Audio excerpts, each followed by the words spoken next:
مستفید. مستفید لغتاً کیا ہے؟ اس میں فاعل کا صیغہ ہے استفاضہ سے، جو کہ فاضہ الماء و پانی بہہ پڑا سے مشتق ہے. اس کا یہ نام رکھا گیا اس لیے کہ عام اور منتشر ہونے کی وجہ سے اس کو مستفید کہا گیا. ٹھیک ہے نا. اصطلاحی تعریف کیا ہے؟ اس کی تعریف کے اختلاف میں 3 اقوال ہیں جو یہ ہیں. مستفید اور مشہور کا مترادف ہے، یہ دونوں سیم ٹو سیم، اس میں کوئی فرق نہیں. نمبر 1 کھول یہ ہے. نمبر 2، مستفید مشہور سے خاص ہے اس لیے کہ مستفید میں شرط ہے کہ اس قصہ کے دونوں طرفیں برابر ہو، اور مشہور میں شرط نہیں. جو میں نے پہلے بتا دیا کہ دونوں طبقے یا تینوں طبقوں میں وہ کیا ہوں گے، طرفیں برابر ہوں گے. اگر ایک جگہ پر 3 راوی تو دوسری طبقوں میں بھی 3، اگر ایک میں 4 دوسری میں بھی 4، یہ مستفید میں ہے، جبکہ دوسری میں یہ شرط نہیں ہے مشہور میں. اور نمبر 3، مستفید مشہور سے عام ہے، یعنی دوسری قول کے برعکس ہے. یعنی یہ کہتے ہیں مشہور یہ ہے کہ اس میں دونوں طرفیں برابر ہوں گے، اور مستفید وہ ہے کہ جس میں دونوں طرفیں برابر وہ نہ ہوں گی. بات سمجھ آ رہی ہے؟ فائدہ مشہور وہ ہے جس کی صنعت کے دونوں اطراف برابر ہو، مستفید میں برابر نہ ہو. بس اتنا فائدہ آپ لوگ اس کو سمجھ لیں. اب آ جاتے ہیں، میں نے جو دوسری تعریف بتائی المشہور الغیر الاصطلاحی، یہ کیا ہوتی ہے؟ غیر اصطلاحی مشہور ويقصد به ما اشتهر على الألسنة من غیر شروط تعتبر فيشمل. اس سے مقصود وہ ہے جو زبانوں پر مشہور ہو بغیر کسی معتبر شرائط کے، پس یہ شامل ہے ان مذکورہ مثالوں کو. یعنی ایسے مشہور جس میں مشہور حدیث کی شرائط تو نہ پائی جائے کہ ہر طبقہ میں 3 ہوں گے یا 4 راوی ہوں گے یا 2 طرفیں برابر ہوں گی یا 2 طرفیں برابر نہ ہوں گی، بلکہ وہ زبان زیادہ عام ہو اور مشہور ہو گئی ہو، یا تو اس کے لیے بالکل سند نہ ہوگی یا اس کی ایک سند ہوگی وغیرہ وغیرہ. ٹھیک ہے نا. آپ جو کہتے ہیں نا کہ کوئی جو مشہور غیر اصطلاحی کو کوئی مثال دے تو آپ اس کی مثال میں یہ کہیں گے کہ ما لہ اسناد واحد، کوئی حدیث مشہور ہوگی لیکن اس کی ایک سند ہوگی. نمبر 2، وما لہ اکثر من اسناد، ایک یہ ہوگی کہ اس کی ایک سے زائد سند ہوگی. اور جب بھی کہ ما لا یوجد له اسناد اصلا، کسی ایک حدیث کی کوئی سند سے ہوگی نہیں، بس وہ ایسی مشہور ہو گئی ہوگی. انواع المشہور غیر الاصطلاحی، یہ وہ انواع ابھی بتا رہے جو ہر اصولین کی نزدیک وہ مشہور ہیں. ان میں سے یہ ہے لہو انواع کثیر اشہرها، اس کے بہت سی زیادہ انواع ہیں جس میں مشہور یہ ہے. مشہور بین اہل الحدیث خاصتا ومثالہ حدیث انس ان رسول اللہ صلی اللہ علیہ وسلم قنتا شہرا بعد الرکوع یدعو علی رغد وزقوان.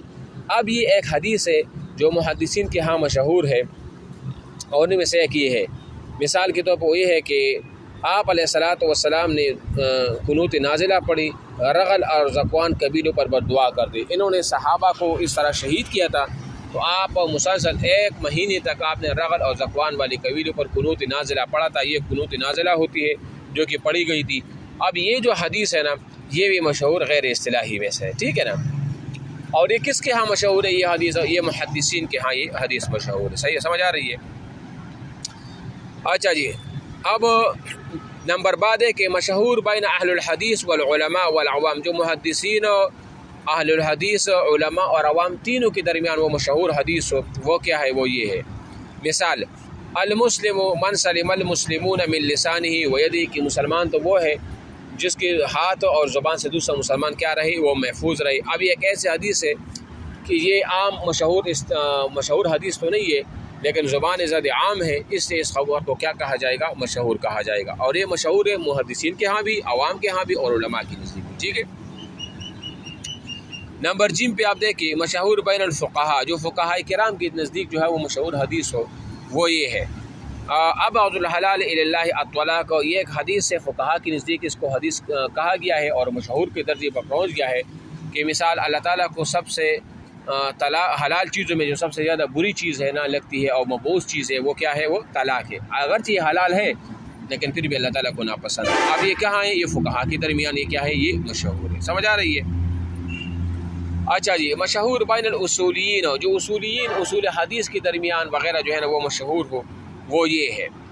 آپ علیہ السلام کی حدیث ہے رفع عن امتی الخطا والنسیاء وما استکرہ علیہ صححہ ابن حبان والحاکم، کہ میرے امت سے قلم اٹھائی گئی ہے.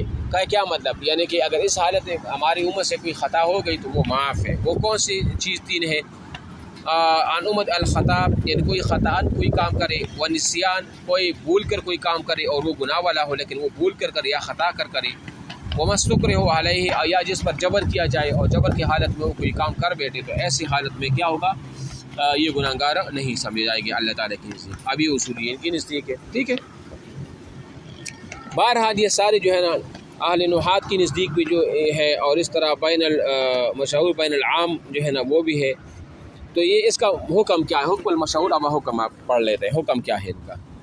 حکم یہ ہے کہ مشہور اصطلاحی کا اور غیر اصطلاحی کا، کہ ابتدا میں صحیح یا غیر صحیح ہونے کے ساتھ موصوف نہیں کیا جاتا، لیکن بحث اور تحقیق کے بعد واضح ہو جاتا ہے کہ ان میں سے بعض صحیح ہیں، بعض حسن ہے اور بعض ضعیف ہے اور بعض وہ موضوع ہے. یہ مشہور اصطلاحی اور مشہور غیر اصطلاحی کی ابتدا میں، کہ جب ان کے تعداد میں یعنی کہ 3 تعداد ہو، یا جو غیر اصطلاحی ہو، مطلب کوئی کسی کا ایک سند ہو یا کسی کا سند بھی نہ ہو، لیکن تفتیش اور اس طرح غور و فکر کے بعد فیصلہ کیا جائے گا کہ اس حدیث کو ہم کیا کہیں گے، صحیح کہیں گے، حسن کہیں گے، یا اس طرح ضعیف کہیں گے. یہ فیصلہ بعد میں کیا جائے گا. سمجھ آ رہی ہے میری؟